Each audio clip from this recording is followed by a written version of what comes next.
be. So we gonna start off. We gonna talk about a tragedy that happened on January the 30th of this year. Chesley Christ, she was Miss USA in 2019. Oh, girl that got pushed from the window? No, Yeah, she did. allegedly, well, it was a suicide note. So allegedly she jumped from the, let me see, the 29th floor of a high-rise building in New York City. I heard about that. She did an Instagram post right before that say, let me see, may this day bring you rest and peace. Right. And then she left a note saying she want to leave everything to her mom. She was pushed. So you think she was pushed? They claim that she was, in there alone. We never know the truth until the investigation and everything, Forensics. She has spoken on mental health before in 2019 and 2020. She tapped in, she gave tips on how she deal with mental health. So I mean, I feel like even when you like giving tips and whatnot, you can still be going through it, Right. Like, even the strong people need somebody to talk to. Yeah. And then you got to think about it. She was Miss America 2019, African-American melanated woman, I just feel she like probably was feeling some stuff and having going through it with all that there's no pressure. way that she did that herself, bro. Like, you know what I'm saying? Even in windows, hotels, you can't even open up the window to throw yourself out. And then she was 60 stories high. Yeah. Man. That's tragic. Her building was 60 stories, but she jumped from the 29th floor terrace, which is still high as hell. You gotta have safety glass. The top step high sometimes, you feel me? So jumping from that high, and I don't think she showed any signs of like anything that we know. We don't know her personally, of course. We only see what, they put on the internet. But I see a lot of people saying, oh, she was so beautiful, she was so this and that. So why do people think that because you look a certain way or whatever, like you're not capable of committing suicide or doing something like that? Like, I never understood that part. Like, why couldn't it be her? She could have been suffering. That's a lot of pressure. Yeah. Lot of pressure. Robin Williams did the same thing. Very true. And, yeah, man. Yeah, and he was happy as fuck, I thought. Nah, that part. And then she looked happy, like you see her doing her thing, like she smiling. And it don't make sense. And then at 7 a.m, like, you just wake up and, you feel me? They might have to run them cameras back in that building. Right, something ain't right, bro. Something don't sound right. Anybody can write a letter and make a post on Instagram, you feel me? Take a lot to throw yourself out the window. Man, she was 30 years old. She was an attorney for social justice, fighting social justices. So she had some stuff going on. Yeah, definitely. Which don't make no sense. Yeah, it don't make no sense at all. Somebody had to be hating, bro. Nah, for real, but I definitely wanted to bring that up to just talk about mental health in general. Because, I haven't done that since I was just talking, period. Before I even went to the video, like I haven't touched on mental health. So I definitely wanted to bring that up. That shit real out here, yo. Mental health is real, man. Like, real talk. I ain't I ain't never ran no census on it, but I feel like almost every human, I think if you own the phone, maybe, I think you got some type of mental health disorder. Yeah. Like, I think it's all with the phone. I think the cell phone and the internet and a lot of people somebody's mind, like, I think that's causing a lot of depression, even from people feel like they got to answer their phone whenever it vibrate. Yeah. When I done trained myself, I don't give my phone vibrate. I don't care. I'm not rushing to it. Like, yeah, man, people attention spans is low right now. Like, dopamine levels they get from these phones, man, everything they post, them likes, you be looking for that, man. It's crazy. Like, I don't allow social media or nothing like that to really affect me in some sort of way, because at the end of the day, I got to keep going. At the end of the day, if the electricity went off, we wouldn't even have social media. You know what I'm saying? Like, if Instagram was gone for a week, we done talked about that shit before. Like, what you gonna do? What you gonna do? Right, man. But no, real talk. The internet just, like, let's say you want to be a model, and you doing your model thing, and you gotta wake up and you gotta see all these other models already successful. You gotta see this female over here, you know what I'm saying? She doing this chick over here doing that, she doing that, and you want to do all of that, and then in a sense, that shit make people start feeling depressed.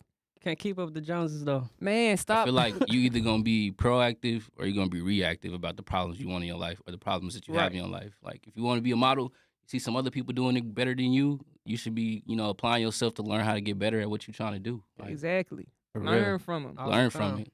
Go look up their journey. You plant that negativity, what it's gonna do? Produce more of it. You feel me? You gotta be careful about them seeds we plant and which ones we choose to allow to grow in our garden type shit. So Right, and people gotta realize, like, you don't know what some people did to get to where they at. Like, Facts. come on, know. bro.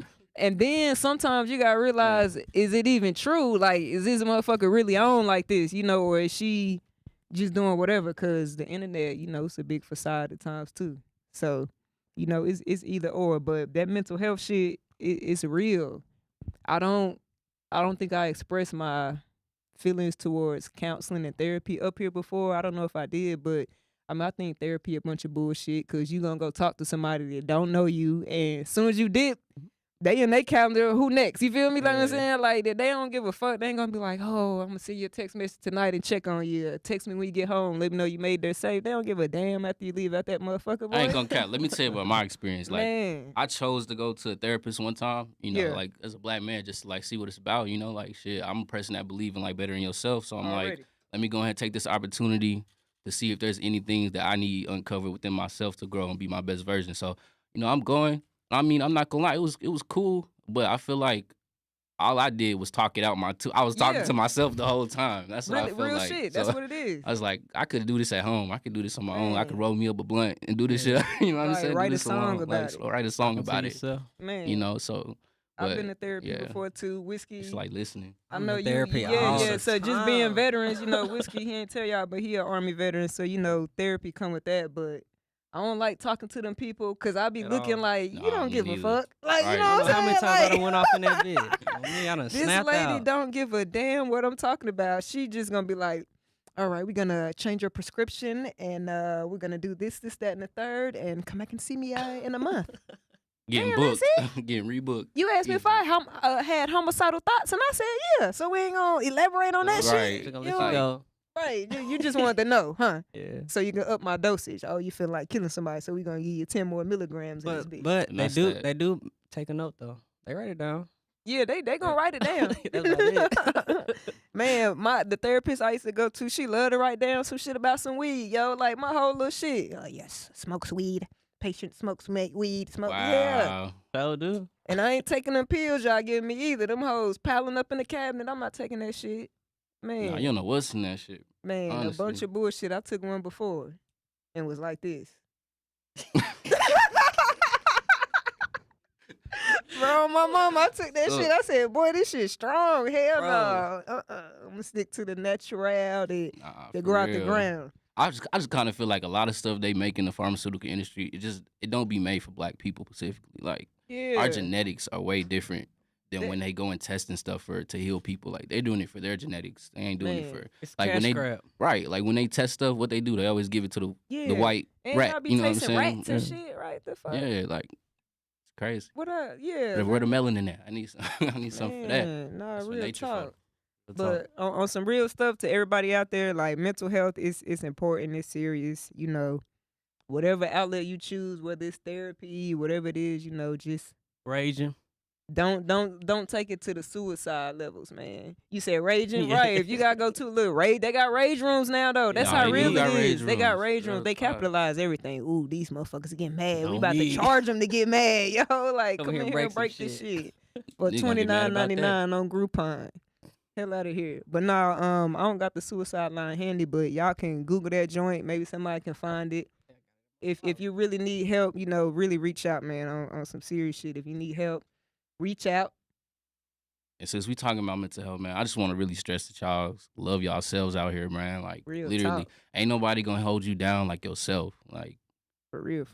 When that's all said and done, you leaving with you. You know what I'm saying? So make sure you have your back first and foremost, so you can know how to have somebody else's back out there in the world. You feel me? For real. Real talk, man. So y'all see what we on, man. This just ain't no jibber jabber on this motherfucker. You feel me? We trying to help people, man. We trying to help y'all in all kind of ways. And another way I want to help y'all is the scammers. Oh man. Ooh. So look out.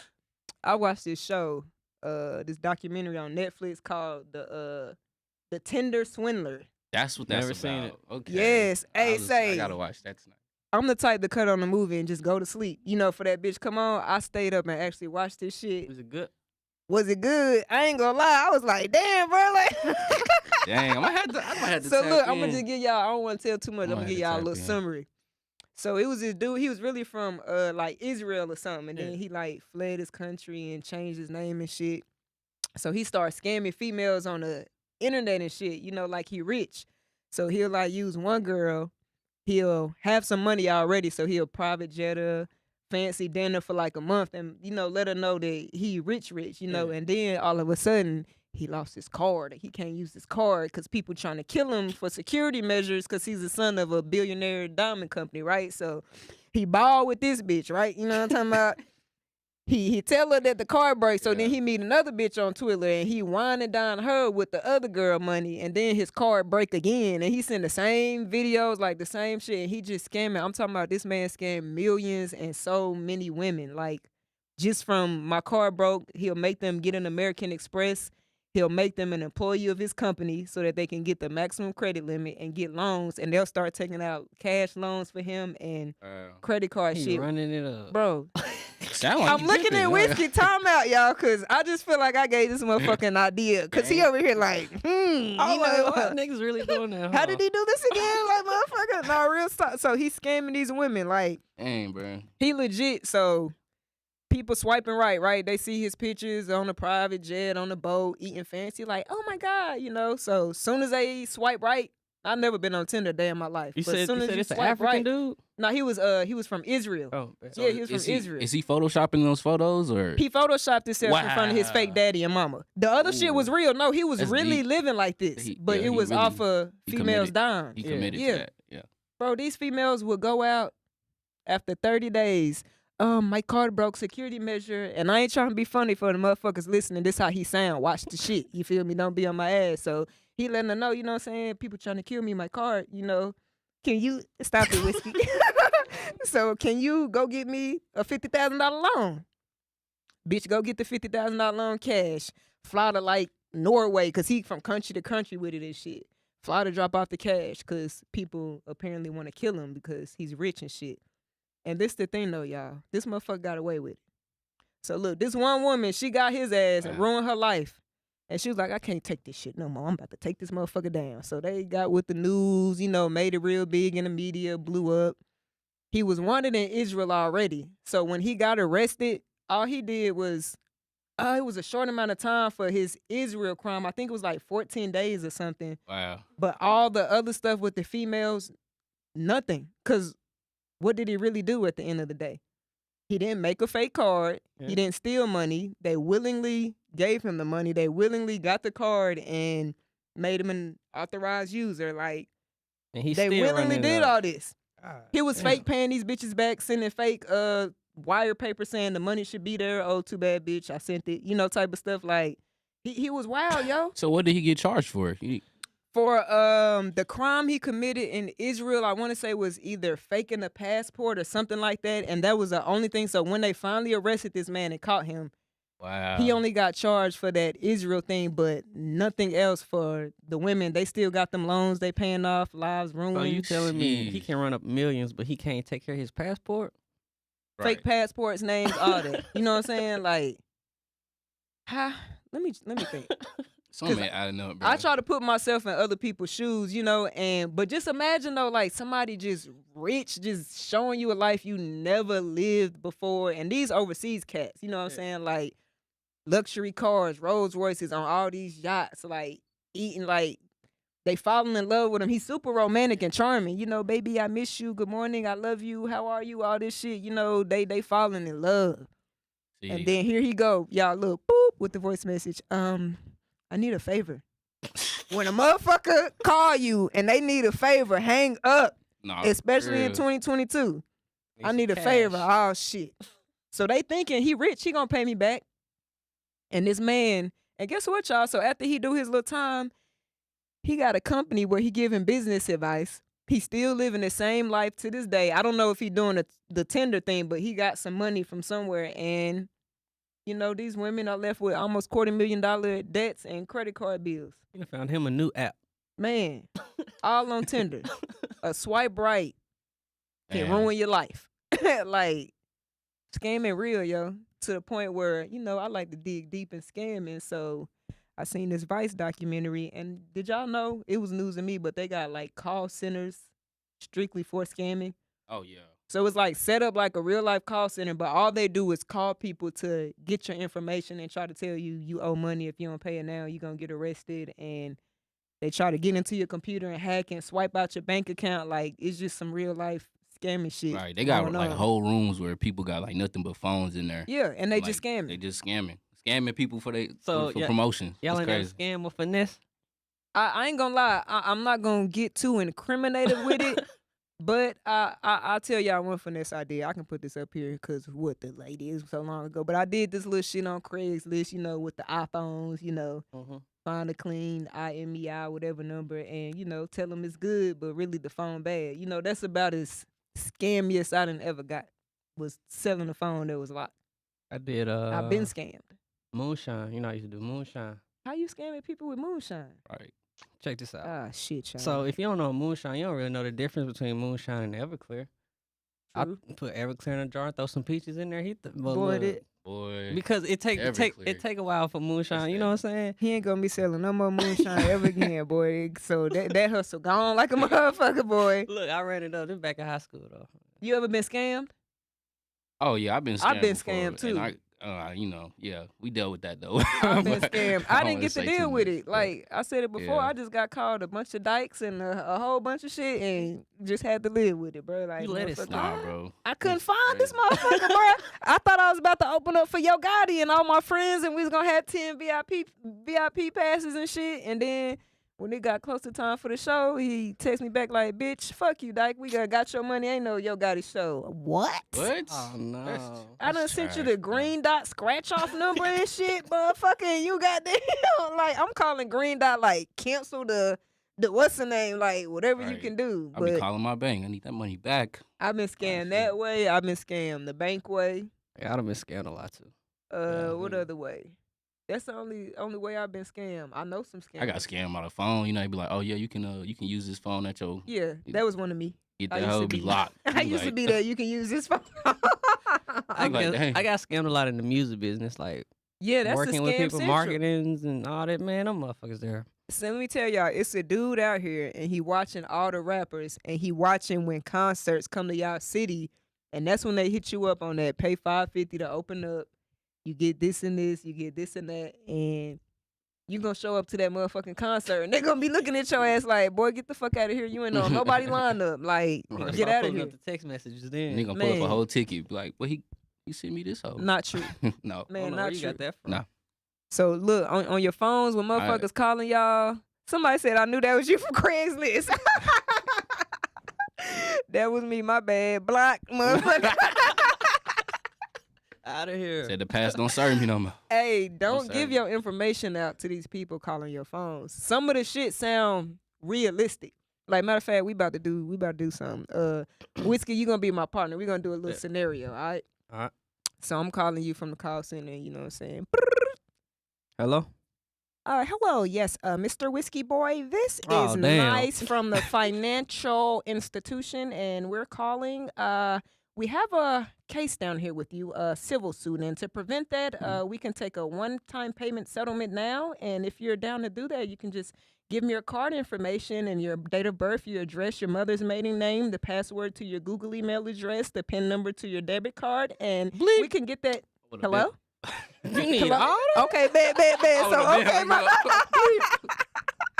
bruh, that's how they be, though, straight getting up there.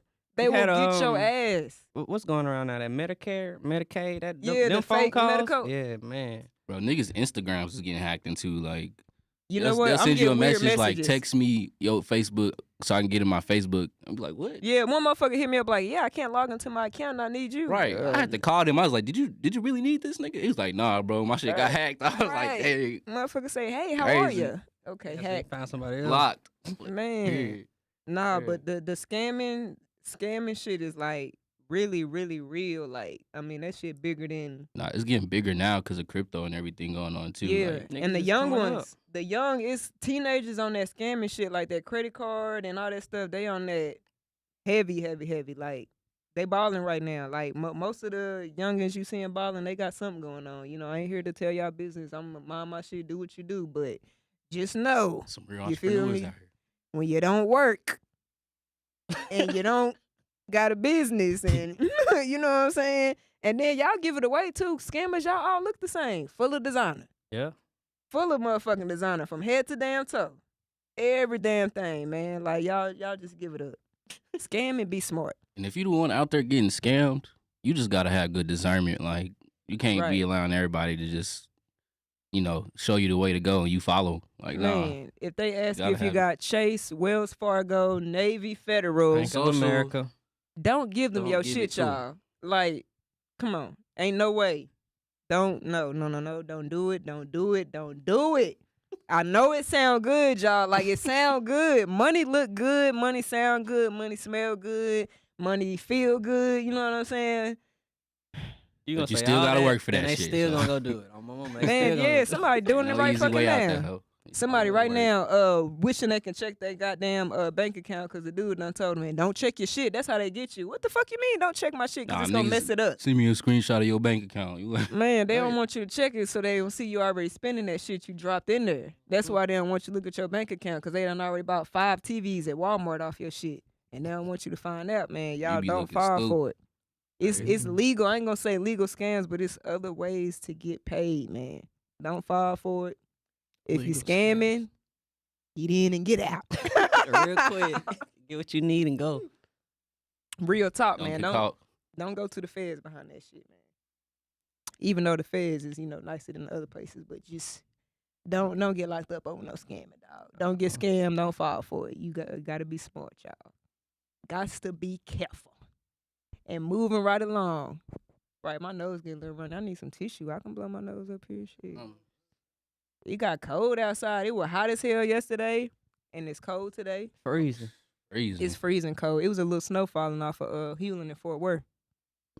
So guess what, y'all? It's February, the shortest month of the year, and it's Black History Month, a.k.a. African History Month. Yeah, let me dab my nose. Let's go, man. So look. I got mixed feelings about Black History Month, y'all. But before I get into that, we're going to get into the history of Black History Month. You dig what I'm saying? So it started off as, let me get it right. Hold on, because I know, but I don't want to say it right. Negro History Week. It was the second week of February, right? And that was back in 1926. Just a week. Same week as Abraham Lincoln and I want to say like Frederick Douglass or somebody. They got like birthdays, so they chose that week or whatever. So it was for a week. And then they pushed it in college campuses, and then it became a month. And that was in 1976. Oh. So just think about it. It's 2022. Black History Month has only been in existence for, 1976 for like 45, not even less than 50 years. Right. Yeah. Less than 50 years of Black History Month. Now, this is my thing about Black History Month. The only history we get is the slave, the bad shit. Yeah. You know what I'm saying? Bro, that's all they tell us. That's all they let us know about slavery. The bad shit. Now, granted, they try to spice it up and be like, yo, this black inventor and this black said, okay, but still, when you talk about history, that's not all the history that we got. Ain't no way in the world that you telling me that it woke up and one of my ancestors woke up on a slave ship and then everything else that happened after that. And that's it. Like, what the fuck happened before that? Nah, for real. Don't nobody know, I guess. You're not going to tell me them niggas, like, bro.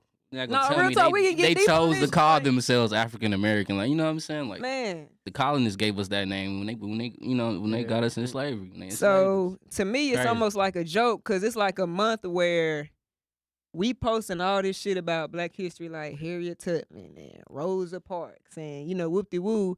But the oppressors, they sitting there, they see Black history different. They sitting there, like, yeah, I remember that nigga. You know what I'm saying? We sprayed them hoes down, so what we celebrating, they celebrating too. Like, yeah, man, we were fucking them up, you know what I'm saying? In the diner, we was, so it's just, I don't like it anymore. I don't like Black History Month anymore. I don't like it. I ain't on a Kanye train or whatever, but I just don't like it because it's a limitation to our history. Like, it only takes us so far, and that shit ain't fair. I want to know what happened. And you got to go to, like, college, or you got to go over there. Like, it's not accessible for us to find out anything else that might be documented outside of what they teach us. True.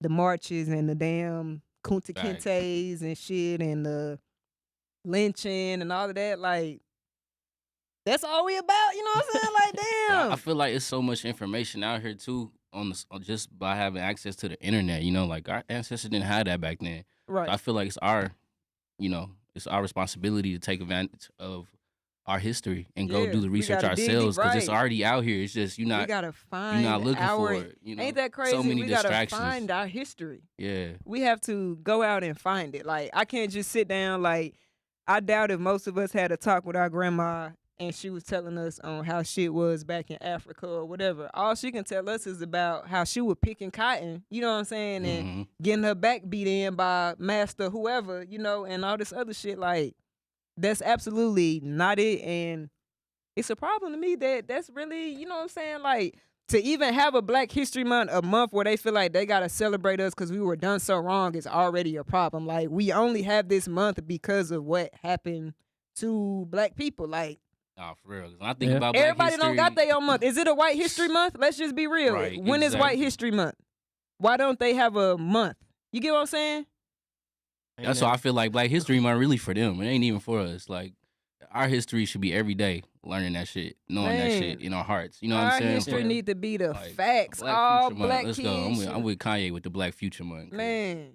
Like, we should be focusing on the head. You know, like, what can we do right now to help build a foundation for the generations to come? You know what I mean? Like, but I feel like a lot of us young people are doing that right now. So. Yeah. And I feel Kanye because, and I'm going to get to some of my comments, y'all, in a minute. Let me get this out. And I did Kanye because it's like, damn, when the fuck is Black History Month gonna change? Like, I'm tired of hearing Martin Luther King stories. Nothing against him. I'm tired of hearing Malcolm. Like, it's the same shit over and over and over again. Like, look, here go the people that we gonna acknowledge, you know what I'm saying, in the Black history, have fun every year talking about the same shit. You know what I'm saying? Like, nothing else, you know, it's unfair. Then they'll give the Black community, like, little small achievements. Yeah. For us to be like proud of or something. Like, we made some actual change economically, just a distraction. Right, just a distraction, man. And people feed into it on the daily. Slavery is not Black history, it's colonized history. Nah, real talk. Exactly, real talk. That's all it is. Because that's exactly what it is. Because when we talk about American history, like, they not even telling us the whole thing when about American history. Like, it's so much more involved. It was Black people already over here in the Americas that were Native Americans as well. And they got documents of this. Yeah. Actually, like, people painted this stuff and they were Black people, bro. So I'm like, we just can't, like, go with everything that they told us in history and they taught us in schools because it's written from a European perspective. You know what I mean? It's written from the people who win the war tell the story type shit, you know? So it's like, as Black people, we got to come back into our own minds. We think differently than everybody else. We see that in the world. We make songs, we make so much music that we inspire the whole world. So why do we trust ourselves to, you know, build and grow and come together? But the distractions, y'all, the society way it's programmed us, slavery, all that trauma inside of us, we got to find a way to deal with that shit, bro. And if we don't, we're going to keep following the same cycles that we can doing right now, and it won't get better. But did y'all know that back in the day, they used to have 5 race classifications, and it was white, black, brown, red, and yellow? Didn't know that. So I would have been, I think I'm brown. You yellow. See, you kind of mid-skin, right? Because you got a little red. Like, when the sun hits you right, you can go over there with the red people, or you can go over there with the brown people. Yeah.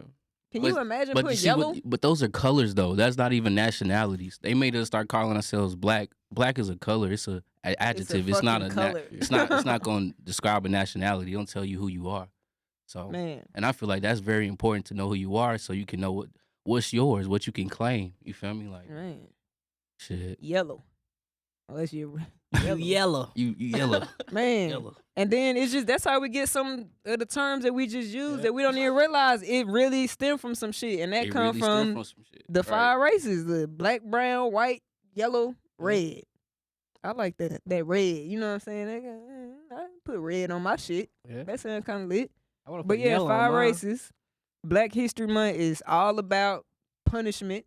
You feel me? Shit, they over there, they was talking about lynching this week, and my son was learning about people being lynched and shit. You feel me? Like, it's just not good, man. I don't see any way to bring positivity out of that. That don't make no sense though. You know what I'm saying? Like teaching little babies that, teach them, you know what I'm saying, Man, to be proud of, you know what I'm saying? They got to teach them to put that fear in our kids too. Like, we used to hang you nigger babies. You know what I'm saying? So now the kids growing up like, oh shit, let me not talk back to a white man, or let me not talk back to a white woman, because they taught us in school today that they used to hang us and whoop us with a, you know what I'm saying, what's the name?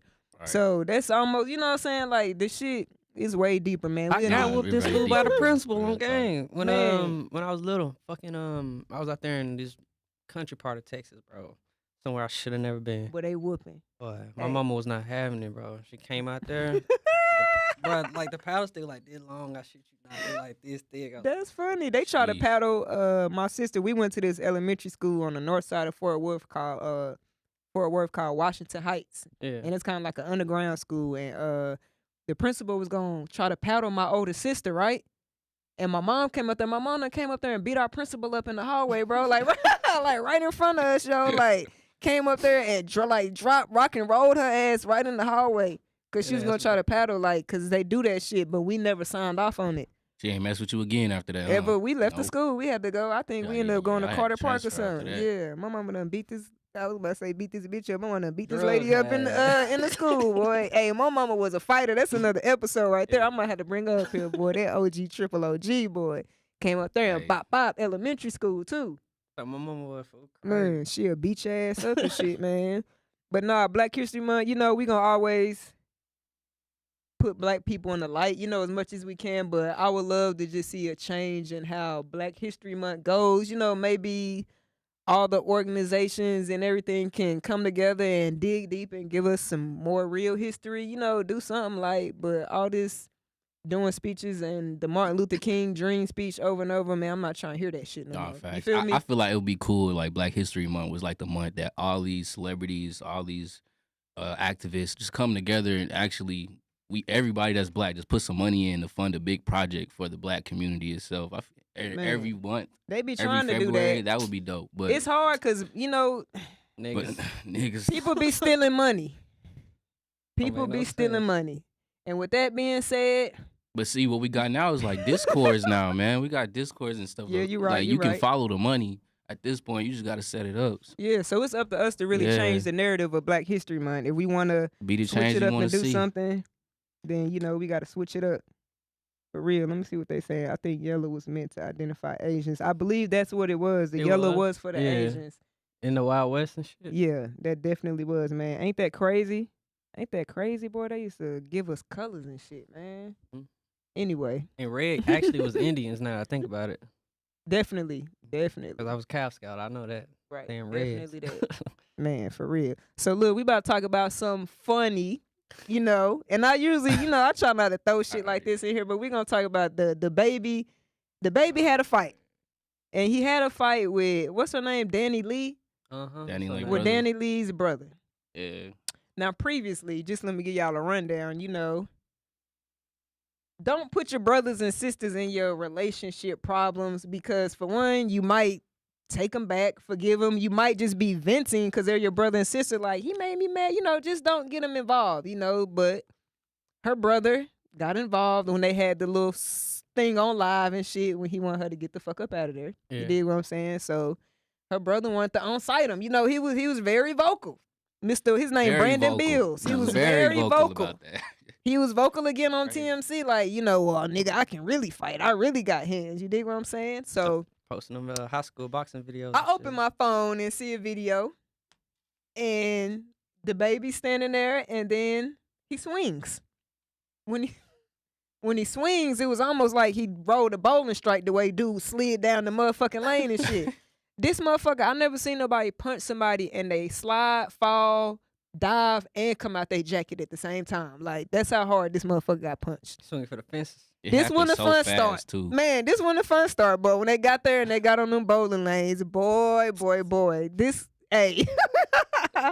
The baby and Brandon Bills got the funniest fight of 2022 so far. Like, don't nobody got them beat.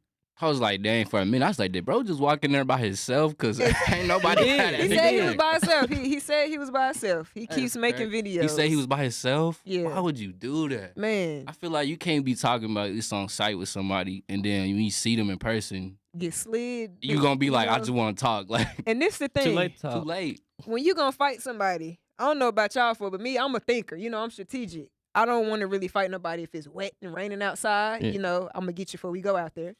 Or whatever.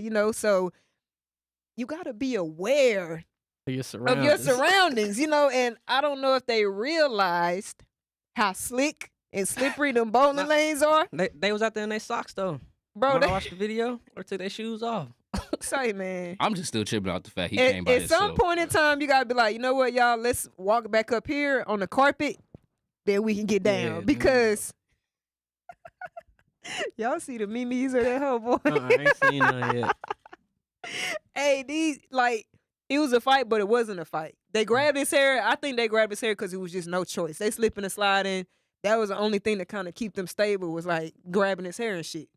That's a violation, man. That's a violation. So they fighting.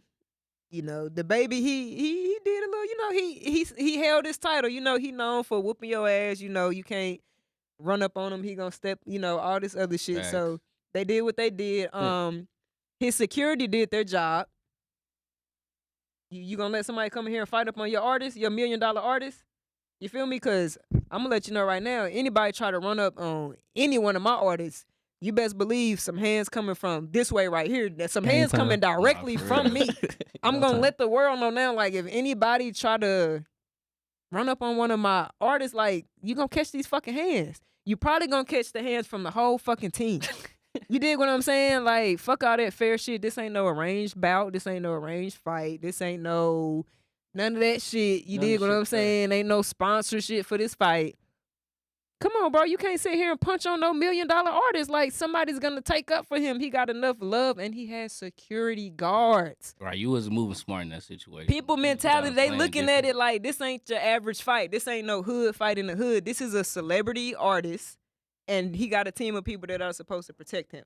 So even though he liked the fight and he tough, they're not just going to let him be out there just fighting like that. Something could happen to him. Thanks. He signed a lot of checks. Risky. Come on. If some shit about to go down. Look, I know. I already know. If a motherfucker come swing on me, even though I can hold my own, I would hope that the people in my surroundings is going to be lit. Like, hell no, let's whoop his ass. He swing on you nice and probably won't even, you probably won't even get the chance to. He already took care of. So this man that came here trying to prove a point by his damn self to fight the baby. Now, I ain't even saying the baby the roughest, toughest, but I think he done proved to us that he gonna kill you. You feel me? He gonna put his hands on you while holding one of his kids. Cause he don't give a fuck. Ain't no limit. He done did the dude in the hotel lobby. He had his daughter with him that time when he was punching on the camera dude and shit. He'll kill you in Walmart. You feel what I'm saying? I seen that. He'll definitely kill you in Walmart. He got his gun on him, y'all, so don't fuck with him. And if you run up on him, you're gonna get embarrassed, bro. You're gonna get embarrassed. You feel me? You're gonna get embarrassed.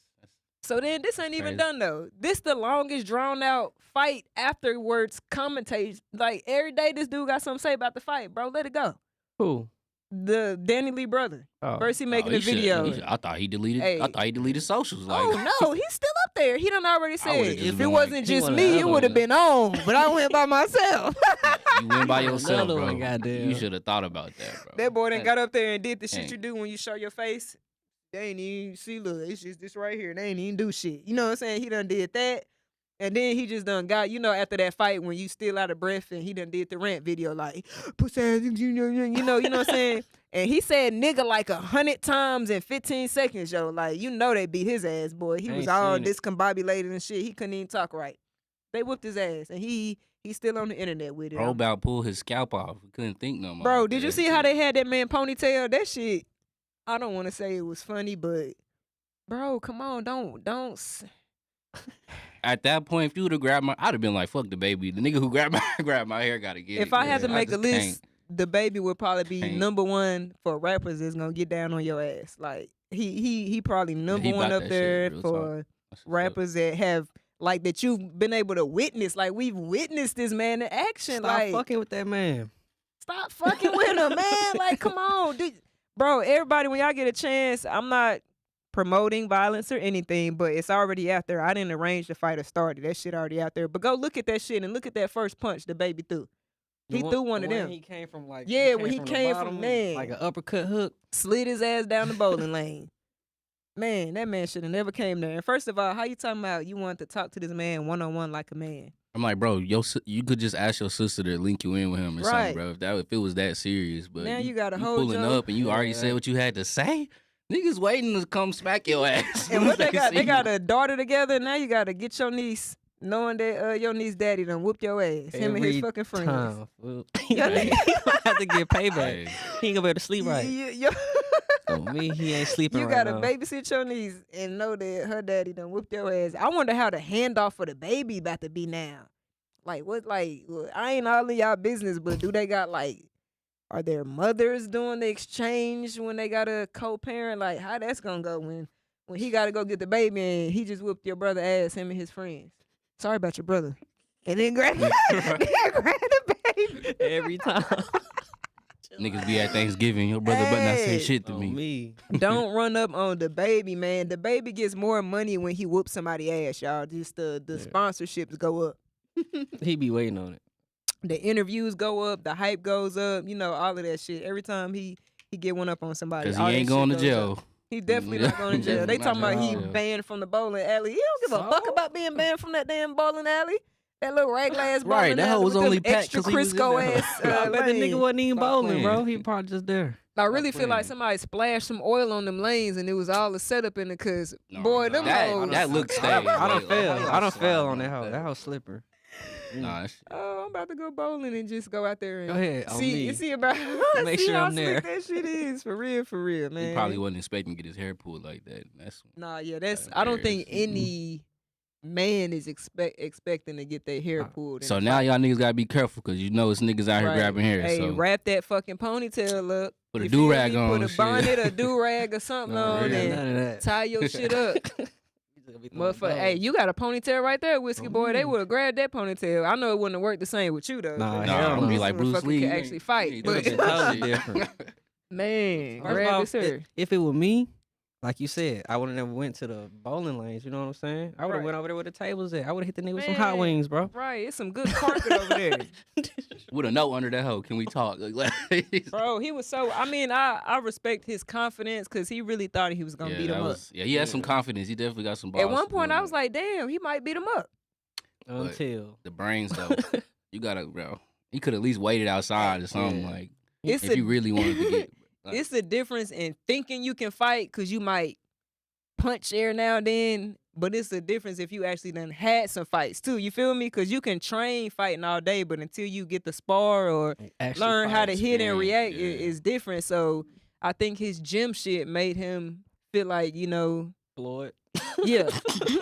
And the baby, he just be fighting. You know, he just got fight experience. He got a lot of bouts and shit. So he's a more experienced fighter. So yeah, man, Brandon Bills, I hope everything all right with you. I hope, you know, the handoff with the baby shit, you know, all good. And, hey, I mean, props to you for, you know, sticking up for your sister though, man. That's real love. That's love. But separate birthday parties for the baby. Only advice I got is this too shall pass.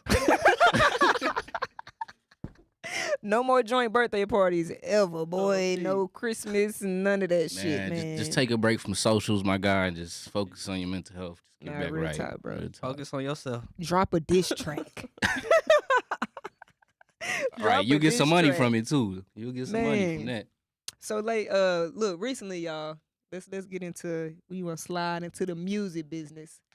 Snoop Dogg bought Death Row Records back. Yeah, you know what I'm talking about. Yeah, that's definitely that's a move. A clapper. Yeah. Now we gonna get deep. All right. So let me see.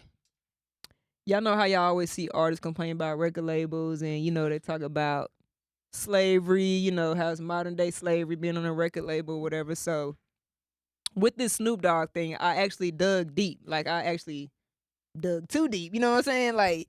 I dug deep where I got a little scared, like, oh shit, you feel me? So let me just give y'all a rundown. So y'all know Death Row created by Suge Knight, Dr. Dre, Snoop. You know, back in the day, they went bankrupt in 2006. Mm-hmm. That was when Suge still had it. And then Death Row Records was purchased by E1 Entertainment, also known as MNRK Music Group, right? So they bought. Okay, let me break it down because it's real tricky, y'all. I'm about to just show y'all why record labels and all those corporations is just it's deeper than just y'all making music. Like the people involved, I'm really about to tell y'all the type of people involved in record labels, investment wise and stuff like that. Okay, so he bought the label from NRK Music Group, which is controlled by Blackstone. Blackstone is this big investment company. I'm gonna give y'all the juice on them in a minute, right? But before that, Hasbro Toy Company brought MNRK Music for $4 billion in 2019. So you got a toy company, you know, Hasbro Company, they own Mattel. They the ones back in the day, they came up with Mr. Potato Head, My Little Pony, like some of the biggest toys. So you got this toy company purchasing E1 Music, but it's known as MNRK now because they bought it and changed the name or whatever. So you got them purchasing this music distribution company. They distribute music for films, you know, all of that stuff. So the toy company buys them for $4 billion, which since Death Row was a part of it, makes Death Row technically under the toy company, right? Yeah. Okay, so then in April 2021, this was just last year, a year ago, the toy company sold the music group to Blackstone, which is an investment company. Okay? So Blackstone bought it for $385 million, and that's when they changed the name from E1 to MNRK Music Group, right? So it gets deeper than this. So I looked up the owner of Blackstone and I researched the company. These motherfuckers, yo. The CEO, for one, the CEO, Steven Schwartzman, the CEO of Blackstone. So here they are, they got Death Row, they got all this shit. For one, why do y'all even want a company like this? You know, why are y'all investing? But this company, for one, he's worth $36 billion. He's number 14 on the Forbes list. So you got this rich motherfucker and this investment company that's buying this music group that got Death Row on it. You dig what I'm saying? And they not wanting to sell it. Like at first they didn't want to sell the shit to Snoop Dogg. So this Blackstone company, they got $30 billion in investment capital. They own Motel 6, which in 2018 and 2019, this is where it get tricky, y'all. So the CEO, let me rewind. The CEO is like best friends with Donald Trump. Okay, so the CEO of Blackstone is like best friends with Donald Trump, right? He owns the Motel 6s. So in 2018, 2019, they had to pay a $19 million lawsuit because Motel 6 was giving out guest list names to immigration without a warrant. So that's already some dirty shit coming in. Yeah, this is all connected to Death Row before it was sold. So not only do he own Motel 6, I'm just about to give y'all some of the companies that Blackstone Investment owns. They got investments in Pfizer. They the ones making the COVID shit. You know what I'm saying? They got a little money in that. They got money in Allied Security. They got money in Ancestry.com. They got money in, let me see, hotel corporations, the Hilton. So these motherfuckers, so Steven Schwartzman is a slave owner. This is what I'm getting at. You feel me? I'm getting at. He's a slave owner. You feel what I'm saying? So these music artists don't even know who's dangling them from the top. You feel me? So all these artists will be affiliated. So sometimes if you want to sign to a record label, it might be smart to look up the companies that even invest in them. You know what I'm saying? Because Death Row was tied up in some shit that was getting immigrants, you know what I'm saying, deported. Motherfucking in the medical company, you know what I'm saying? Like all this money, security company, the DNA company, like all of this money, like they can damn near make a person. You feel me? They damn near got all the companies to make a new rapper. They got your DNA, your ancestry, they got the, you know what I'm saying? So y'all wonder why we say all these white men own these record labels, because they're investment companies. So you got to think about it. So the number one music they pushing, violence, sex, all of that. It's so much money flooding into that to keep it going. You know what I'm saying? Like, that's why it's so big. That's why people always wonder why they allow certain music to be out. What the fuck you mean? Because we got men worth $36 billion that got money investing in to make it big, to make them more money. Like, what the fuck you mean? Like that. Then they go sit and lobby by the politicians so they can do more shit. Like y'all don't even know. Y'all sign these record deals and y'all don't even know who own y'all. You know what I'm saying? It's a motherfucker with billions of dollars that at the end of the day really own you, that's talking down. Because I know if I got money in any company, y'all better put out that killer music. You know what I'm saying? Like, what the fuck are y'all doing? Put out the music where they're killing each other, you know, because that's gonna make us money. And I've done invested $250 million in y'all shit. And I want to hear them kill it. I don't listen to the bullshit, but, you know, we want them, you know, we want to spread it. So these record deals, man, like they tied in. Like y'all be hearing these stories about these rich coat parties and all of that. A motherfucker with $36 billion, you know what I'm saying, got a whole lot of power. You feel me? They looking at everything that makes money and investing in it. Like, what do Steven Schwartzman and anybody that might have been on Death Row Records got to do? You know what I'm saying? Like, how is that in common? Like, it's all about money, yo. This slave ownership. You think you just at Atlantic Records? Okay, well, who has private equity in Atlantic Records? You know what I'm saying? Who got money in here that's sitting way, way, way up here at the table? Like, Facts. who powering this shit? You feel me? But Snoop Dogg got it back in his hands. But just imagine if they would have been able to hire people to work at Death Row while it was up under them. Like, look who y'all slave owners. Like, y'all don't even know that way up here, it's a motherfucker that has nothing to do with music, knows nothing about a studio, about rap, about nothing. All he know is that what y'all talking about makes money, Right. and if he add his money to it, it's gonna triple his money. Like, that shit, I mean, like, deep down to immigration and vaccines and Donald Trump. After the Capitol riots, this man, the owner of Blackstone, he sat right next to him on some he didn't do nothing wrong, I gotta have your back type shit. He be at all Donald Trump private parties and everything. And these rich motherfuckers are going around and they're investing money in businesses that are exploiting black people and the culture and the music and the entertainment. You know, it's like motherfucking horse races and shit. Like, they really at the top of it putting money in it. And when somebody gets killed, that's even better for them because they taking out life insurance policies on y'all. Nah, facts. They get even more money off a dead rapper.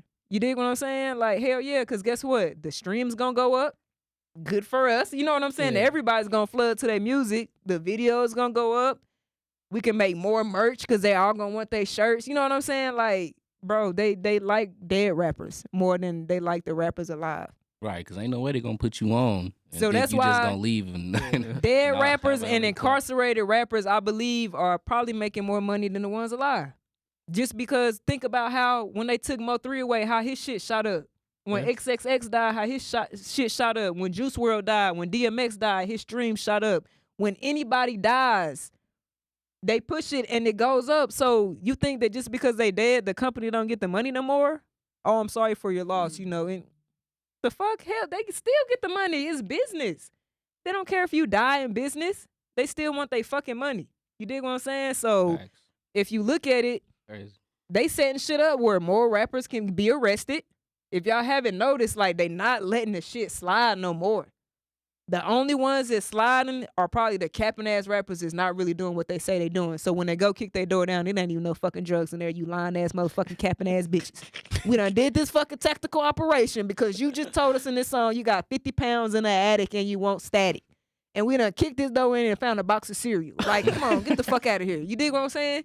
Off the cap. But think about it. So that's what they doing. They recruiting and they giving deals out at a faster pace ever in the music industry. Back then, if you got a deal, man, it's only like one nigga from the state allowed to have a record deal back in the day. Nah, for real. How many people got record deals now? It's people that you don't even know have record deals because they're not famous out there, but their music was good enough for them to give them some money to make it back. You know what I'm saying? You just not a superstar. It's people got distribution deals. Like, it's really not that hard to get a deal these days if you can market your stuff and package it up and present it to them the right way, or if they see money in you. You know what I'm saying? But then festivals. Why do so many artists get arrested at festivals? You dig what I'm saying? Like, why is that just a place where they round up rappers? Like, they take advantage of the Rolling Loud. Like, they use that as an opportunity to arrest somebody. They use the Grammy weekends, the Super Bowl weekends. Like, they use all of this information and collect all of it, and boom, there you go. They just raided NBA YoungBoy home in Houston. Because they know we gonna be there. They know what we doing while we there, too. At least I know what I be doing. They tell them everything, man. I feel like they all in cahoots, man. The cops too, shit.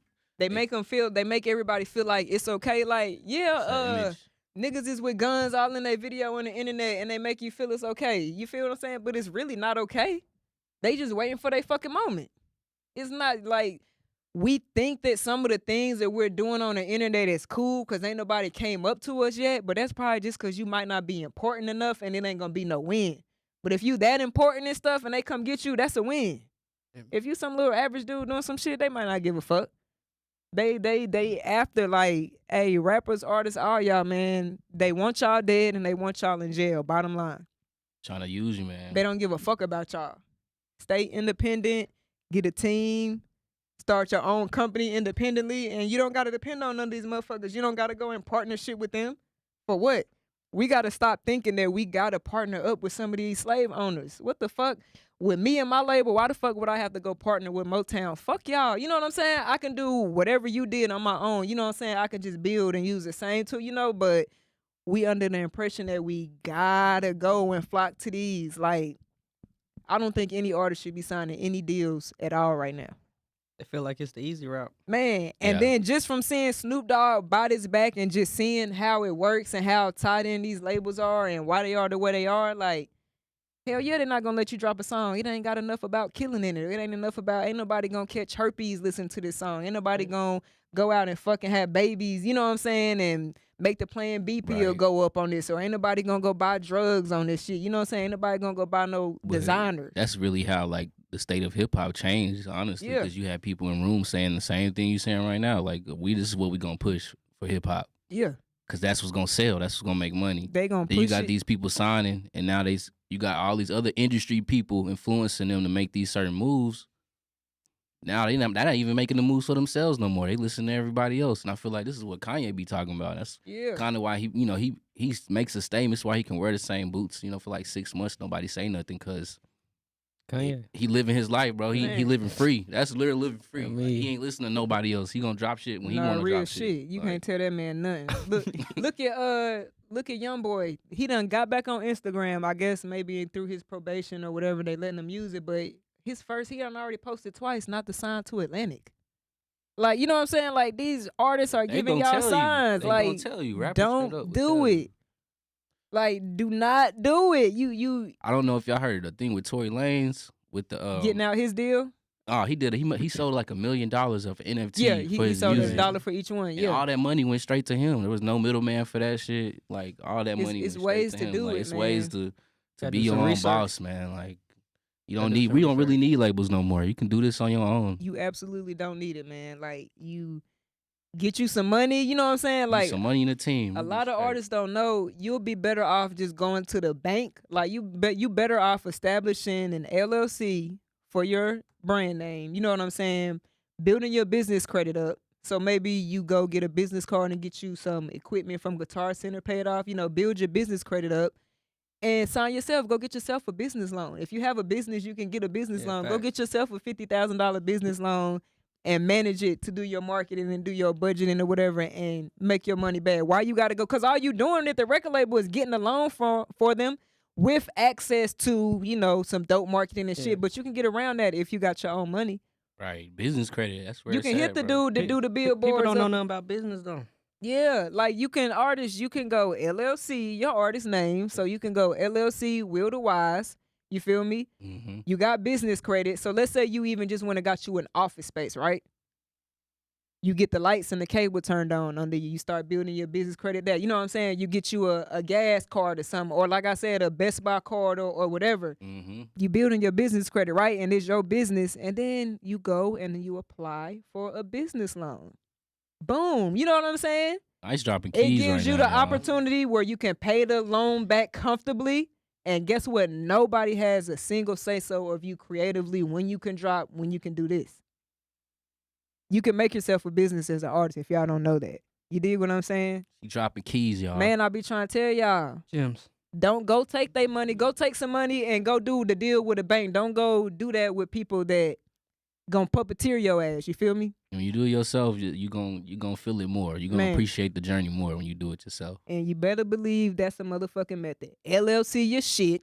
You get your EIN number, guys. You know what I'm saying? All you need. You can get on anything and build. You can get on Credit Strong and build your business credit. Like, it's so many methods to build business credit as long as you're being responsible. If you get a loan, pay your loan off. You dig what I'm saying? Like, $50,000 loan, shit, you might get a good, maybe you got to pay $1,500, $2,000 a month, depending on your interest rate.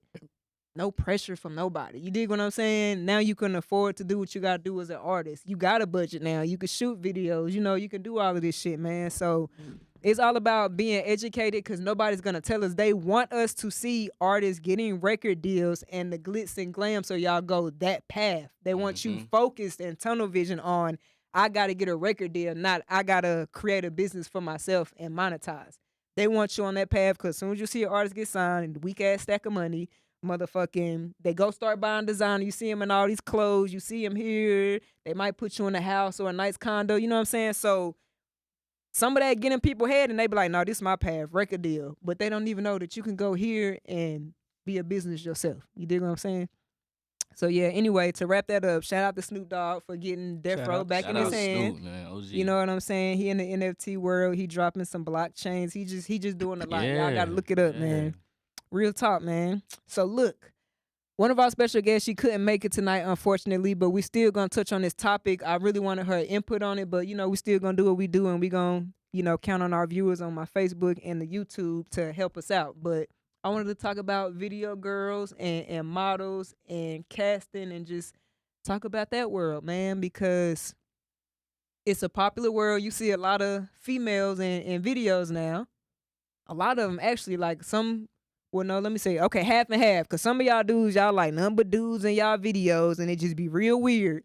But for the ones booking women, like, I guess I'm always looking out for people. I be looking out for producers, for DJs, and I be looking out for the video girl models too, because I've seen a lot of them get mistreated on set. I've seen some of them do things on set, so it's both ways. Like, it's shit that models and video talent should do, and then it's certain ways that they should be treated. You feel what I'm saying? I've been on sets where, like, they was like yelling, and they had the models out in the freezing cold. They didn't give a fuck about them. Like, just bad business. And then I've dealt with professional models. You feel me? Right. So as far as y'all, like, I know both of y'all have probably used a model in one of y'all music videos. What's typically like the treatment that y'all give like these women when they come be a part of y'all projects? I mean, I try to treat people the way I would want to be treated. You know what I'm saying? Like accommodating, like, you know what I'm saying? Exactly. Like, if it's hot, you got water for them. Exactly. If it's cold, you know. Like utmost hospitality. I feel like, you here to be a part of my project or what I got going. Yeah. Like, I'm trying to make sure you have a good time while you're here too. So everybody just be good, and everything. The video come out look like everybody's having a good time. Right. Like, now we faking that. I know a lot of women, they be kind of nervous going on 2 sets with artists, rappers, you know what I'm saying? Especially when it come down to they got showed they body, you know what I'm saying? They got B, and so I just, to all the rappers and the trappers and everybody, like, when y'all booking these women, either find a point of contact, someone that's gonna handle them and, greet them when they come. If the artists don't want to interact with them, but treat them right, pay them. I don't see how some females can be in a rapper video. Like, I be seeing chicks throwing that ass in videos for not $1, and the rapper got money in the video. And man, girl, sneaker 20 at this fucking point. Fuck it. Sneaker dance, slide it on your foot. If I put your foot on that bitch, I'm like, if you showing your body in the video, don't move your fucking foot until the night over with, and then you lift that shit up and you get the money. For real. Pay these women, pay them to, for one, dance to some of the lyrics y'all saying. Like, ladies, are y'all listening to these lyrics? Like, I know y'all whatever, but know your worth when you come out there. If you know you pulling up to a rapper set and his song called I Fuck These Hoes and Throw Them to the Wolves. And you thought you wasn't gonna throw no ass? Get your check for that, bitch, because you in here representing getting fucked and thrown to the woods. So at least get you about $250 for that. You know what I'm saying? Say it all. Be about y'all business, you know what I'm saying? Have y'all little small contracts to type up and get to these artists. The more, I think if you handle yourself professionally, y'all rip, they might treat you different on set. But if you just coming like, you know what I'm saying, because I strip and I'm trying to be in the video or whatever, then you might get that stripper treatment. But if you come and you fully dressed and you come and you want to know where you can change it somewhere, if you handle yourself a certain way, then I think you'll be treated well. And then the artists, y'all got to treat them well too. Y'all got to pay them. I feel like it's vice versa, man. Professionalism got to be on both ways, sides. because I've dealt with models coming on set and maybe it's a bigger artist and they got their phone out. You know what I'm saying? Like they doing shit they ain't supposed to do. They recording or, they doing that. So it go both ways. They be showing up late sometimes, unprepared. Been there. A lot of stuff. But Been there. I want to look out for these models and video girls because I be watching and I be seeing y'all and I just be like, damn. Like, you in here, like they got you. They throwing liquor on you, you know what I'm saying? They doing all this wild shit to you, But man. it's funny because, My like, best For how advice I much? can give, honestly, bro, is get the shit in black and white before you even go. Get that shit in black and white. Have your price, stick to your price. Collect your coins when you get there. Don't let them play with your money. And most importantly, do your job. Once you start doing anything extra, like females, like y'all don't even smoke with the artist. You know what I'm saying? Like once you get into that where you're become unprofessional and you're doing something outside of what you was booked to do, that's when it can get, you know what I'm saying, a little tricky. You're not there to turn up, you're not there to party, you there to do whatever they paid you to do and then dip. Anything you initiate afterwards, you taking shots when you getting drunk, it's a party now. Yeah. You know what I'm saying? We turning up, energy change, the vibe change, you know what I'm saying? So you got to keep the environment strictly professional. I'm here to do my job, whether it's shake my ass and do a split on the dick or whatever. I'm here to do it and dip. You dig what I'm saying? You know, y'all laughing, but this real life shit, y'all know what some of these girls get booked to do. Yeah. All the video girl roles aren't glamorous. You feel me? All the songs that y'all participating in aren't calling you a beautiful, pretty princess and that they want to buy you the world. Ain't nobody case, you know what I'm saying? I feel like they should listen to the song first sometimes, you know? They don't give a fuck. They want to be in the video sometimes. That Or be if their that bag problem too. right, Y'all if didn't that even bag listen to right, the too. song. I ain't tripping. Song Yeah. whole hook say slut, that hoe, slut, and they don't get they in that hoe. You did? Turning up. Man, so know what you're signing up for, and then man, let's use these women a little differently sometimes, you know. Right, that's another thing. Like, I'm tired of seeing the same videos in the kitchen. Y'all Like, you know stay what I'm wanting saying? the female to pull up and a and bunch shake of their niggas- ass for y'all little funky broke ass, man. Most of y'all stay wanting the girl to come up in there and pop that coochie for y'all. Y'all don't want her to come be no superhero. Y'all don't want her to come play the Wicked Witch of the East. Y'all don't want her to come play an assassin. Y'all want her to come be a hoe. Like most of y'all booking females to come be a hoe in y'all video. Man, that come with creativity. Got to. I feel like when you want a bunch of girls shaking their ass, unless you strictly got like a booty shaking type video or like some freaknik shit, what you doing? You know what I'm saying? What you need these females for? You dig? Like that's laziness. Well, I'm just call a bunch of hoes over here, my homeboys, and have them bitches strip a little bit and whoop de woo. Yeah, You feel me? Can't forget though the money that we're not gonna get them. Man, right? Get that back. Hey, I done been on sets where I've seen the rappers watching what's going on with their money. Like, nah, nigga, rapping the camera, bro. You don't need to be looking over here, bro. We got you. Quit watching where the money fall at. Man, dude, who was that artist? He threw some money. Was it you? Yeah, they went everywhere. Like Yeah, and then you lost some of it. Yeah, couldn't he find some? Hey, what a fucking coincidence. He sent right fucking here. At a whiskey 20. boy Everybody video was shoot. compensated at my video. Motherfucking money flying behind shit, getting lost and stuff. We looking for money at the end of the set. Yeah. Money I had all to under the leave. tile of the car and shit. Damn, you blessed somebody. I'm missing 100. Well, shit, they gonna Yeah, find that somebody shit, got boy. blessed. The janitor gonna get that shit, boy. They ran off. Nah, for Cool, real. But shout out to all the ladies out there that's in the entertainment world. You know, Shout out to the ladies. I try to give y'all a couple of gems. Get your paperwork right. You know, have your money right, and handle yourselves Be about y'all professionally. business for real, man. All business, man. If you can't respect that, then Nah. they don't respect it. Right. Just leave. Smoke people out there. On me, don't be scared to say no. Right. Nah, for real. Bye. Me. Yeah, for real, I'm out. Fuck this Nowadays, one. we ain't got time for that, Nah, that for foolishness. For real. Man, and then artists, y'all gotta be careful too with how y'all handle the women because we know what comes with that. When you got artists, rappers, or whatever, and women on set, y'all gotta protect yourselves as well, you know? So it's really all about being professional, man. Be professional. Now, if a woman consent and she wanna do an after party, whatever, afterwards, that's on y'all, but handle the business first, I guess you could say, and then, keep it going. All right. Keys. So one of the biggest gems I wanted to talk about today is how to promote yourself. You dig? I see me working. I've been just connecting with so many different people to do different things. And one thing that bothers me a lot is a lot of people don't promote themselves. Like, I think people think they're promoting themselves, but y'all aren't really truly promoting anything to get results. You feel me? Like, I'll just be specific. I'll talk about music artists and shit. Like, I think a lot of music artists are too quiet. Like, y'all don't say enough. Y'all rely on like still images and stuff. Like, prime example, like I'm doing these fresh off the bench shows or whatever, you know, and a lot of artists are promoting it to where they just post a flyer. You know what I'm saying? They put it on their page, they post a flyer. It's nothing for anyone to hear. You know what I'm saying? Like, it's no words. Some people really don't fucking read shit.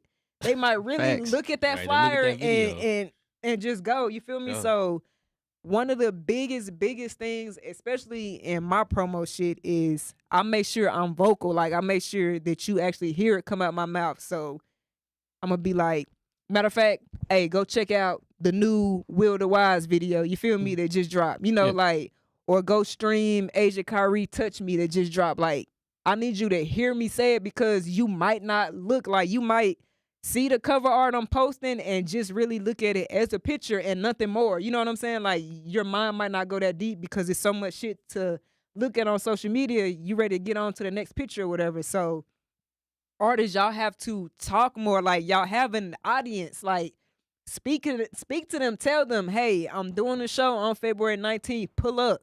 $15. You know what I'm saying? Hit me up for it. Like, say it sometimes, because they might not read when you just post it. You know what I'm saying? True.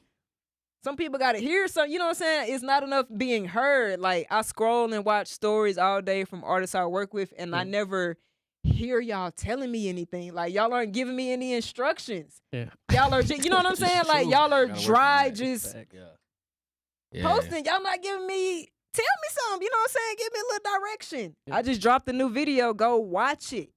Versus just throwing it up. It's so much shit.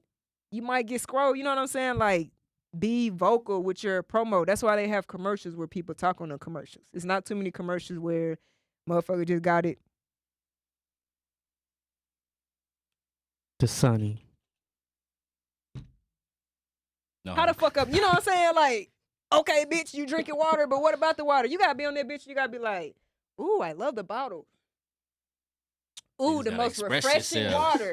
This water has alkaline in it, bitch. This water, when you're hot, it make your throat not dry. If your lips dry, it moist it up. It's 99 cents. I got it at the Walmart. Order off for, you know what I'm saying? Tell somebody something, y'all. You know what I'm saying? Like, real shit. I'm telling you, it works. I don't give a fuck if I'm getting on anybody's nerves. Get the fuck off my shit. You know what I'm saying? But I'm going to talk. You know what I'm saying? Thanks. I'm going to get up there. I'm going to listen to my artist shit. I'm going to be hype. I'm going to market. I'm going to be as commercial as I can. Stop thinking that you got it like that, artist. Stop thinking that just because you got 5K plus followers, 30K, 40, stop thinking you got it like that. You dig what I'm saying? Because it just gonna lead to disappointment. You thinking you so cool that you can just post a flyer because you performing and everybody gonna flood in the building. Who the fuck? Where? You ain't Drake. Don't worry. You know what I'm saying? It's like, crazy. Like, I can only imagine if like the old artists back in the day had like the tools we got now. Like bro, James Brown. He was the first say, black man to buy a private jet. You feel me? And he used that private jet so he could do more shows in one day. So he was literally in multiple places the same day, getting more exposure from all these different areas. Now we got social media. We don't have to be going from jet to jet. As long as you're doing what you said just now, just getting out there and talking. And think about it, on social media, it's a lot of posting, but it's not a lot of people talking to you. You dig what I'm saying? There's not a lot of voices that you hear. I know artists that literally for probably a year straight, they drop music, drop videos, but never say shit to nobody. How the fuck can you go without talking to your fans? Your fans, your supporters. Like, how do you do that? You didn't want them motherfuckers to read everything. Oh, bitch, just read the flyer. Read the flyer. Read the flyer. No, they missed that. Connect with them. Let them hear your voice. You know what I'm saying? Like, a lot of people don't notice, but 95% of the time I'm wearing something that got my varsity logo on it. You feel like most of the time, either I'm wearing something or something is gonna be in the background where you see it. Like I'm gonna set my camera where you see it, but most of the time I'm pushing my brand in people's face. You know what I'm saying? I'm always pushing my products. You know, like however I gotta push it, like whether I gotta find memes, like I'm always pushing my products. I'm pushing that I'm hiring people. You know, I'm gonna get up there. Not only I'm gonna show the graphic, but I'm gonna get up there and say, hey y'all, guess what? I'm hiring in Grand Prairie for $20 an hour boots. So when people hear me say that, I get even more reactions than I get from the flyer when I actually say it and they hear it out the horse's mouth type shit. Yeah. You dig? So definitely a method for y'all is y'all be vocal. Like, don't let the stigma of the internet and getting likes and comments make you think that that's going to transfer to reality or transfer to somebody buying a product or transfer to somebody coming to your show.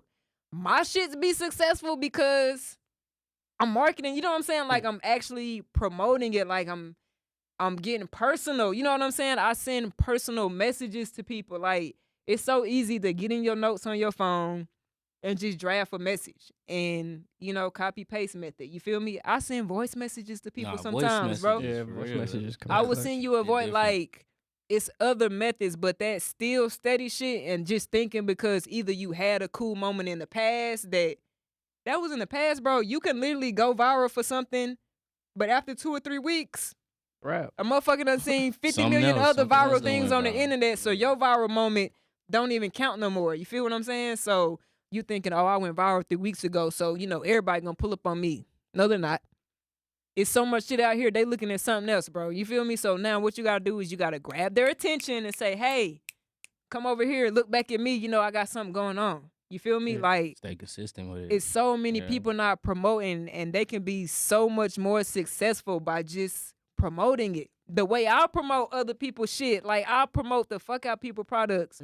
My sis, low-key do-rags, I promote the fuck out of her do-rag. You know what I'm saying? Like, anything really, like, you guys just have to be your own salesperson until you get to that point where you don't have to do it yourself and maybe other people are doing it for you. But for most of us at the level we are, you got to do a lot of self-promoting, man. When it comes to shows, I go to a lot of shows and don't nobody be there. I've been to shows where it's been like literally like 6 to 8 artists on the lineup. And it's not even, so let's say 6 to 8 artists. You would think everybody can bring 10 people. You would think it would be at least 80 people in the building. Bro, sometimes it'd be like 7 people, 8 people. How? You know what I'm saying? How? Right. You got like 3,000 followers. Right. Like, how do you think that's possible? Because no promotion. No promotion. You got to consistently be no promoting good that shit. promotion, though. No Yeah. promotion that actually means something. Like the promo that you think you doing wasn't really the promo that was needed to get a motherfucker out to get dressed and to come see you. That's Someone why you say that's get more personable. Like, okay. Get Let me hear personal. what they about to say. Man, being born. get on their Yeah. fucking nerves. Like, real talk. Be consistent, like, and just always remember, like, you don't got it like that. I don't got it like that. I cannot expect to just throw something up and everybody's gonna just flock to it no matter what. Like, I gotta give it some extra effort. Like, some people might miss it. So, hey, did you know that I had this going on? You know what I'm saying? Like, when I promote my shows, I'm gonna let people know, like, go watch it. You know, I'm not just gonna post, talk to me nice, and not say anything with it in any type of way. You feel me? Like, they might not come up here and watch it. Like, these people wouldn't be right here on YouTube. They wouldn't be right here on FaceTime watching it if I didn't really push it out. You know what I'm saying? So half the time, like, a lot of shit out here be unsuccessful because people don't promo. Like, I try to put at least 5 people on my showcases, and I really expect them to be able to bring 10 each, and 50 in a room. That's a successful crowd for an upcoming artist. You know what I'm saying? Like, you can rock out with 50 people at your show. If people can get 20, you know what I'm saying? That double it up. Like, you can really rock out, but did you even do what it take to get them people out? Because I'm going to sit back at the Fresh Off the Bench show. I don't be looking at the door like, oh, no, nobody coming. I ain't got to fucking rap. You know what I'm saying? Like, I ain't got to get up there and do shit. Ain't nobody coming to see me, motherfucker. So I don't feel embarrassed. You know what I'm saying? I'm the curator. I put it together, whatever, but I'm not the supposed to be superstar or I'm not the person that's in the spotlight. So I don't give a fuck. You know what I'm saying? Like, at the end of the day, everything I coordinated looked good, you know what I'm saying, or whatever. It's just, Well, you know what I'm saying? Where's y'all crowd at? You can only do so much. You're not an artist. Yeah, well, where's y'all crowd at? Especially when it's showcases where you got different artists together and they're all supposed to have their fan base. How do y'all reach out to y'all fan base? Like, do you think you got a good solid 10 people that you know? And regardless how y'all look, getting 10 people to show up to your show as an upcoming, aspiring, whatever artist is not as easy as you think it is. Like, you know what I'm saying? Like, you really got to have something to you for them to come, especially for a fan, or it got to be like your homeboy, your cousin, somebody that's just not going to let you down. Yeah, real talk. But to get 10 fans, like 10 fans in that bitch, it is harder than these artists think. And they be learning that at their shows when, you know. Nobody showed up. Nobody that's really, you know, really there for you. Like, I'm here to see Whiskey Boy. And it doesn't mean that the artist is whack. You know what I'm saying? So y'all can't look at it like, oh, shit, whatever. Your promo and marketing game just ain't doing what it got to do to get them to react to you the same way that they do on your IG. Yeah. You feel me? They can laugh and hee and joke with you and repost all day, but come outside, pay this money to see me. You know what I'm saying? Like, stay until I perform. You dig? Yeah, that open mic syndrome, boy. Most artists cannot get 10 fans in the motherfucking at their show. 10, not homeboys, not friends, not team. 10 fans. You feel me? Yeah. And I know because I keep stats, I keep the numbers. Like, it is difficult, and part of the reason is because y'all not promoting correctly. Y'all not promoting properly. You feel me?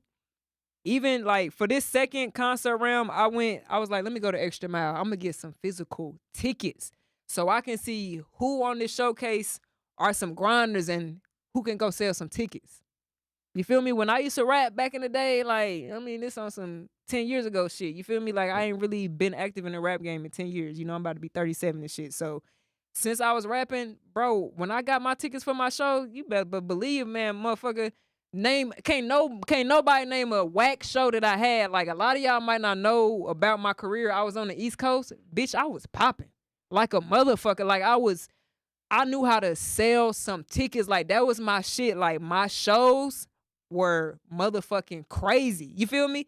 Even when I moved back here to Texas and I did one big show here, man, you better motherfucking believe that the whole building was full. Everybody was there for me. I got the footage, you feel me? But I know how to sell tickets. I know how to sell myself. I know how to make people like me and want to come see me in real life and shit. You feel me? Like, I know how to bring them out. Like T.I. say, bring them out. I know how to bring motherfuckers out. I'm not about to do no whack shit. That's for me. It might be some people tied to me that might come out with, but if it's me, and if I wanted to do a rap show, y'all better motherfucking believe I get 100 motherfuckers in there. And I bet you can't no other motherfucking artist that ain't super big in the DFW do what I can do if I was a rapper. But I would get 100 motherfuckers in that building for me. I would sell merch. I could get 20% of them to buy my fucking merchandise. Everybody gonna live with. That's just how it, you know what I'm saying? But when you tap into your promo, like, y'all be so focused on the art and look good, man. Y'all not tapping into y'all marketing bag. Like, y'all not selling y'all sales.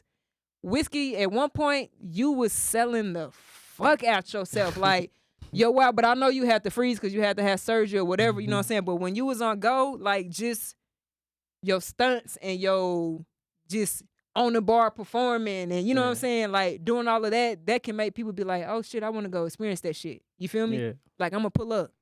When we was doing the varsity shows, the varsity, nigga, Man. you better, were they in the building or were they not? They were on there. my fucking mama. They were there. And I've had other bigger music groups throw events at my studio in the past. Nobody could compare it to the capacity that we did because we gonna sell some tickets. You feel me? Like, we gonna sell some fucking tickets. Learn how to sell tickets, y'all. Like, I'm trying to tell you. Set a goal. Like, set goals for amount of people that y'all want to get in y'all shows. You feel me? Yeah. Hit me up and ask me. You feel me? Pay attention. Like, if you got a super fan or if you know to somebody that's a fan of you, you got to find a way to reward them early. Like, the way I used to do is when I found somebody was a fan of me, I'm giving you a gift. You feel me? I'm sending you a free whatever. I'll send you a video saying thank you. You feel me? Like, Thank you for supporting me and streaming my song. Like, if you really got a fan, boom, you gonna keep them.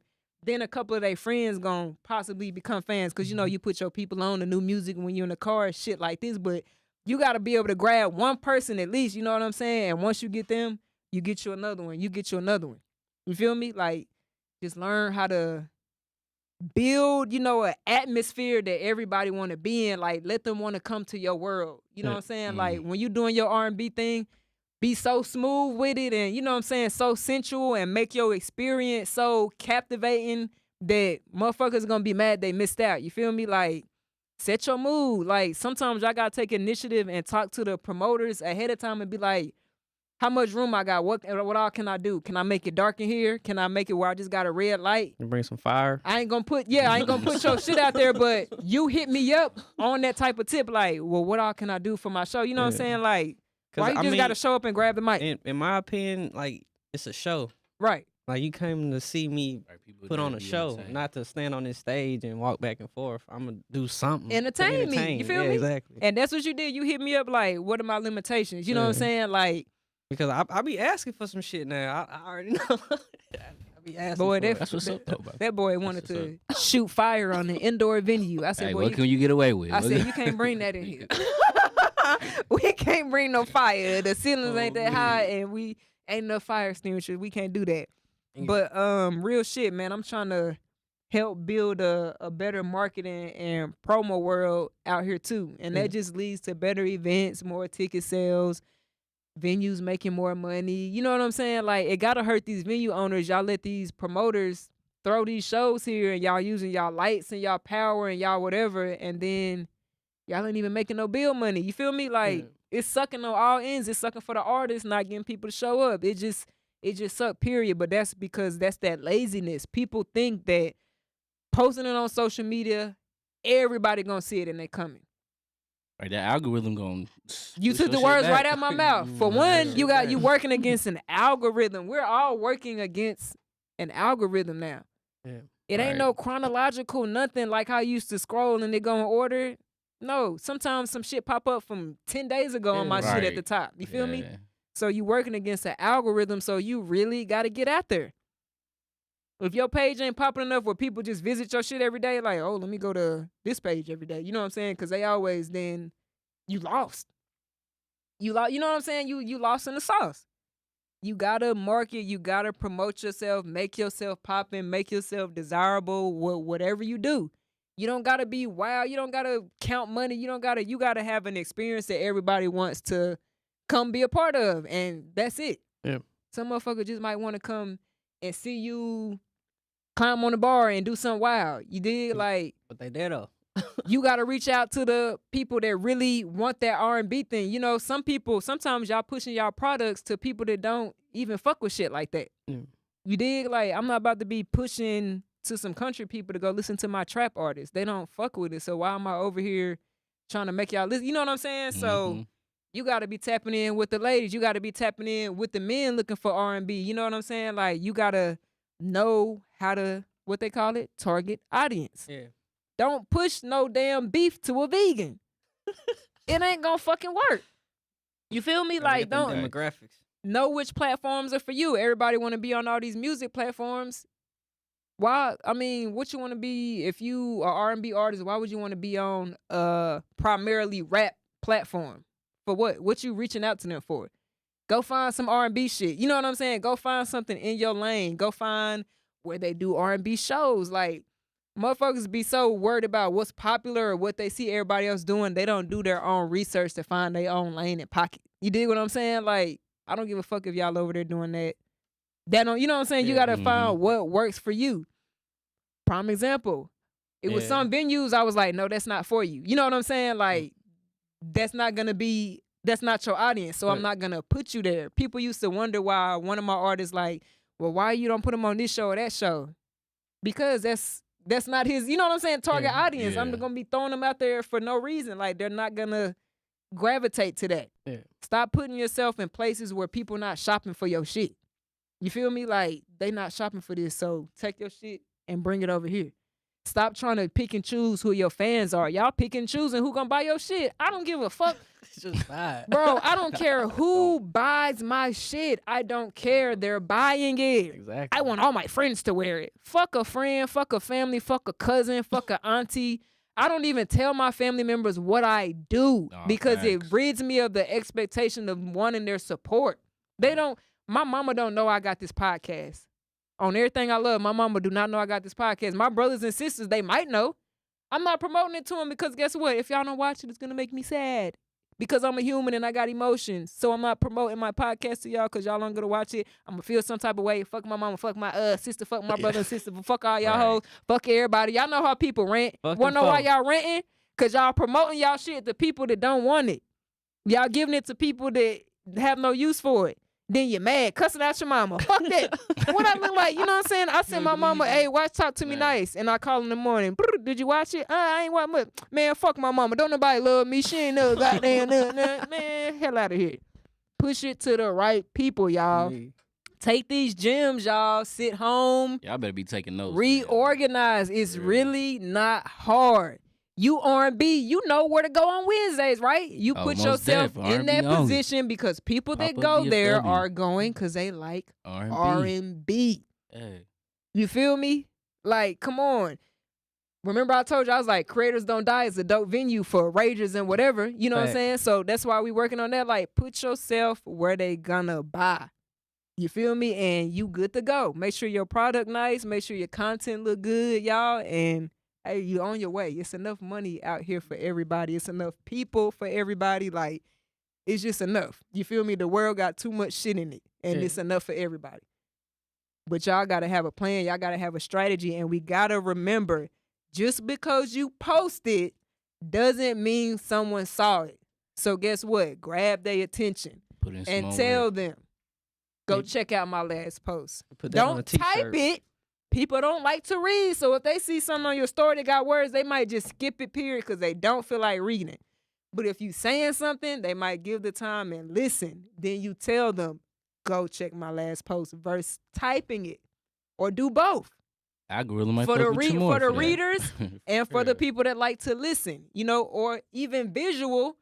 I put promo tips in my group chat for the concert because, for one, I want y'all to have a successful concert. I want y'all to build that self-esteem as an artist. I want y'all to build a fan base. So I gave out promo tips. I was like, you know, it's not mandatory, but, you know, y'all are kind of quiet. Tell them what you're doing. You know what I'm saying? Like, y'all got a week left now to have a crowd of people enjoying your music and possibly following you, keeping up with you, and being on the journey of your career. You know what I'm saying? This is y'all chance. Why be lazy? Get these motherfuckers in there. You feel me? Bring them in there. Wow them, have your show together, you know. Make sure that when they come, that it's worth it, though, because then you could blow it. You get motherfuckers out there and then, you know, give them what they want. Good fucking luck, yo. Good luck bringing them back. Good luck making a motherfucker come back if you get them a wax show. Man, y'all better rehearse. Y'all better look in the mirror. Right, practice for real. You gotta practice. Practice is key. And you got to break that fear level. A lot of artists are kind of afraid to be artists completely. And when I say that, I mean they're afraid to entertain. Like, I know motherfuckers that can dance, that won't dance. Someone might call them lame. I know motherfuckers that can do certain things, but they won't because they haven't fully accepted that you're an entertainment, so you have to entertain. And one of the examples I've been using a lot lately is NLE Chopper. He in his bag with entertainment and his visuals. He is in his bag. He is entertaining us. You know what I'm saying? Like, his videos, you actually got to sit down and watch it because he's entertaining now. He playing different roles. He's dressing up in costume. You know what I'm saying? Like, he's doing everything entertainers doing because he ain't worried about being cool no more. Yeah. He ain't just trying to be, oh, I got to be cool. I got to look hard all the time. He having fun now. And it's entertaining. It's getting him more views. You feel me? Like, that's viewership. Like, that's something more to watch than a bunch of dudes doing this and doing that. You feel me? Like, I actually like his videos now. Like, I look forward to an NLE Chopper video now because I know it's going to be very entertainment. Like, he doing small choreography in there. You know what I'm saying? Like, the costumes and looks are crazy. Like, he ain't wearing regular clothes. He rocking afros. He dressing up like doctors. You know, he got these amazing sets. Like, he's in his entertainment bag. y'all gotta remember, y'all are entertainers, like that come with it. Turn that switch on, entertain. When you done, turn that motherfucker off. You feel me? Man. So anyway, promote yourself. Hit me up. I do consultations for a fee. Or, watch my shit, listen to my shit on Spotify, Apple Podcasts, and get these gems for the free 99. Or, we can meet up and do something. Do they know what nice mean? Ooh, did I ever tell y'all? My name, Nysse, is not Nissy, is not none of that shit y'all be saying. It's nice. And it stands for now you show some effort. And that's a movement. Anybody can be nice with it. If you showing some effort. Nah, real talk. Now you show some effort. Anybody can be nice with it. You dig? Right. For real. I like how you said now though, because it's like man, now, right? Because for me, it was like now. Because at first I wasn't. I really wasn't. But like damn, now you show some effort. You feel me? Now you getting everything that you want and shit. You dig? So yeah, I want y'all to plug yourselves before we wrap it up. Tell them what you got going on, what's next, what's out, what to look out for. Talk your shit. Shout your mama out, whatever. Like, tell your baby you love her. Propose to somebody on this motherfucker. Like, whatever you want to do. Go ahead. We're going to start with you, Will. All right, man. My name is Wood Wise. Wise is a Wise is a what's the word? Not anagram. Acronym. Yeah, boom. I got Wise you. is an acronym for the wisdom inside self elevates. Hello. Yeah, I'm honored to be here once again. Thank you, Nice, for having me on the show. And yeah, man, I do video. I do creative director for videos, singer songwriter. I need somebody to write y'all songs. I got you. Hit me in my DM. You can follow me on IG at WoodWise1. Got a new project coming up this month called R&B Only. I'm also releasing a single with Asia Kyrie. We're doing the visuals next week, so y'all be looking out for that. It'll be dropping on Valentine's Day. Ooh. So we had some smooth R&B for you, something nice for you to play with your lady when it's at that time, you feel me?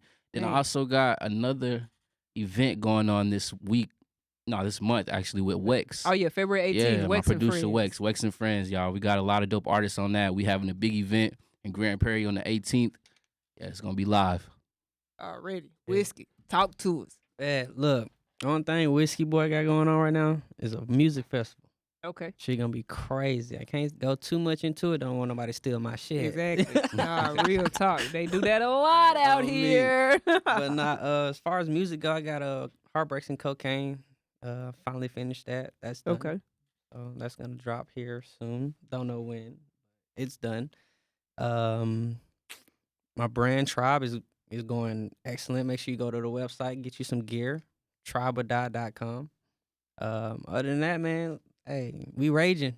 Show February 19th. Make sure you pull up the Digital University. That's where we at. Yes, sir. Digital U. February 19th, Fresh Off the Bench, Part 2. Digital University, 7 p.m. Tickets, $15. We got the Touch Me Out right now by Asia Kyrie. Stream it on Tidal. Fire, get that. Fire. Stream it on Tidal. You know what I'm saying? We got Spotify, Apple Music. Streaming on Tidal, though. You feel me? Yeah, Water Damage with Will the Wise and Asia dropping on Monday. Video shoots going on. Water Damage. If you ain't seen Stomp with Whiskey, go watch this video, man. These motherfuckers done got a fire truck in the video, man. They on top of it popping firecrackers on the fire truck. Go watch that. Come see them perform February 19th.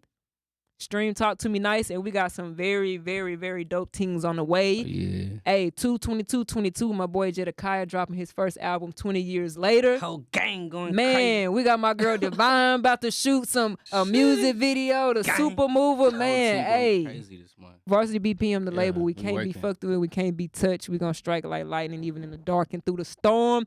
Thank you for tuning in. Shout out to my dog Spider. He back. I missed you a couple weeks ago, man. And yo, we out, man. Hey, Thanks another for tuning thing for in. y'all Hold leave, on. man. Not yet, Spider. Go. Enough is Enough. First video of the year. I dropped that. It's out now. Y'all can get that on YouTube, all platforms. It's out right now. Enough is Enough. Wood Wise. Man, YouTube videos in for the year already. Oh yeah, we yes, up, sir. man. He doing a video a month, y'all. So y'all make sure y'all tapped in for real. Tap in. Be safe. It's cold out there. Put your jacket on. Y'all seen my nose is getting a little runny today. It's cold and shit, man. Y'all put your jacket Be on. warm. Drive Wise safely up. and have a Wise good up. night. And we out. Talk to me nice. Yes, sir. Yeah.